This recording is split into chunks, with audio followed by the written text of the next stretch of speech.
The 6th generation Ipod Classic features a brushed aluminum front casing, which I have here, the silver version, and is also available in black.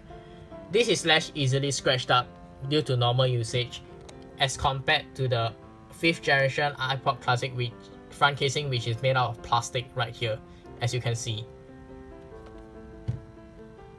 So the back of the Ipod Classic features the usual mirror finish metal casing, which has beautiful lines appearing on them after long periods of use. So the top features a hold button which functions similar to that of the power button of iPhone, and to the other side it has a 3.5mm headphone jack for you to connect your external speakers like the one I have here in the back, or headphones when you are out in the public taking a bus or in the car. So to the bottom it has a 32-pin iPhone connector, which means that you do not have to worry about the availability of charging cables, as these iPhone cables are very easily available online at very low prices. The Ipod Classic also features a 2.5-inch LCD display with a resolution of 320 by 240 pixels at 163 ppi.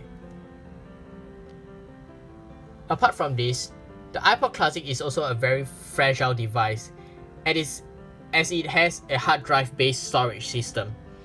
This means that hard knocks or drops will result in a failing hard drive, because there are moving components inside the hard drive and you may damage it if you drop it or give it a hard knock, which will cause your hard drive to be unusable once any part fails.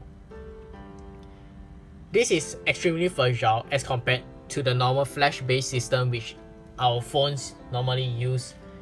They come in the form of chips rather than moving components like this in the iPod. Therefore, it's highly recommended for you to get a case once you purchase an Ipod Classic.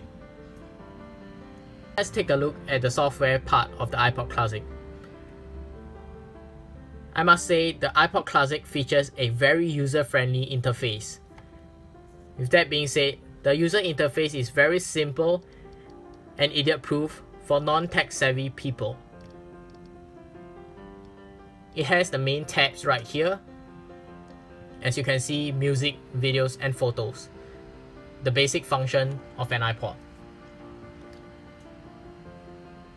So going into music, you see the usual tabs right here. And to videos, I've preloaded a video prior to this video and it plays perfectly fine right here with the resolution in an okay quality. Not that bad after all. Back up, let's take a look at some photos.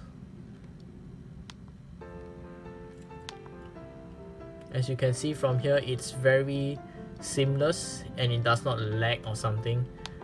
Going in, we can just scroll it around. Despite loading up to like 762 photos, it still does not lag at all. Next up, podcasts, which I don't have any. And now to some extra functions. As you can see, the clock, calendars, which you have to import from iTunes.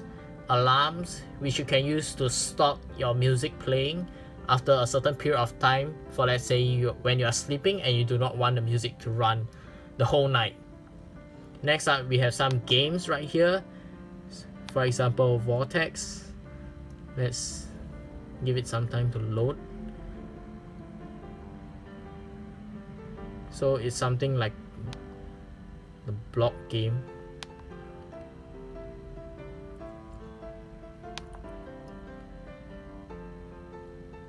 Right here,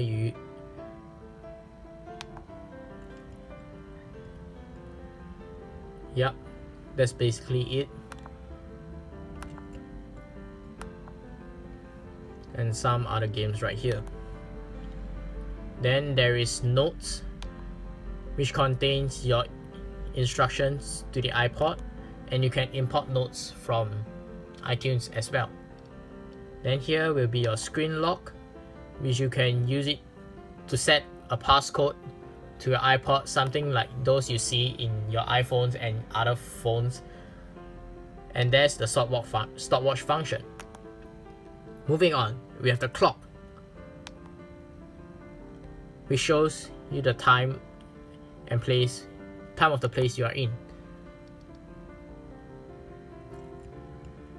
So let's take a look at some settings. You have the equalizer, which you can use to set your music equalizer. Yeah, and the usual settings you see. So this iPod has 117 gigabytes of usable space out of the 160 gigabytes. Yep, and that's basically the software and user interface part of the Ipod Classic. Okay, so now let's hear out how she sounds. So currently the Ipod Classic is connected to a Bose Soundlink 1. So here we go.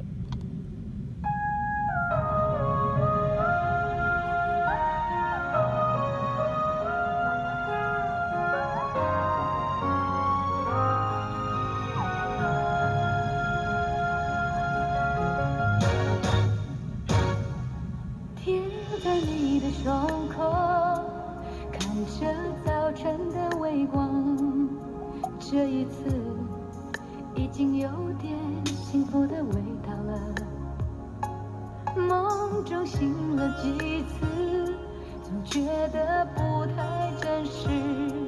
春天的恋爱到秋天还算数吗？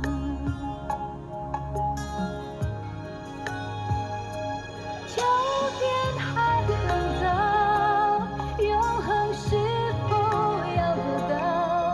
一直害怕失去了爱，甜蜜的滋味却没享受到。秋天还很早，热情会不会熄灭了？ Okay, there you go. So now let's take a look at some videos which I've preloaded previously.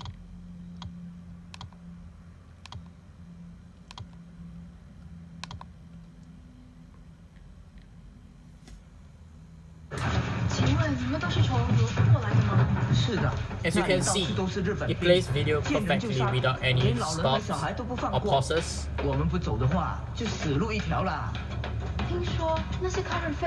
So there you go. One thing I like about this Ipod Classic is its very simple and user-friendly interface, and also its timeless design. I also kind of like metal devices more than plastics.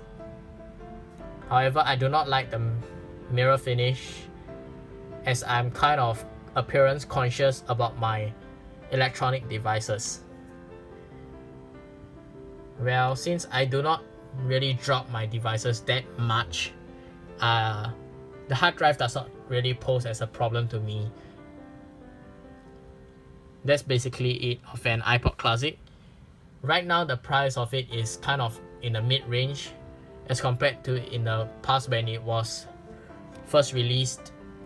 Yeah, you can easily buy a used one off the net at a reasonable price, which I got these 160 gigabytes at about $200 SGD. I bought it off Carousel. Yes, and so far it does not give me any problem, and it has a very good battery life. You do not need to charge the device that frequently, as it can run continuously for up to like a week or moderate usage. If you convert it into SSD or SD card storage, it can run even longer as it consumes less power. So that's basically that of a Ipod Classic. Thanks for watching.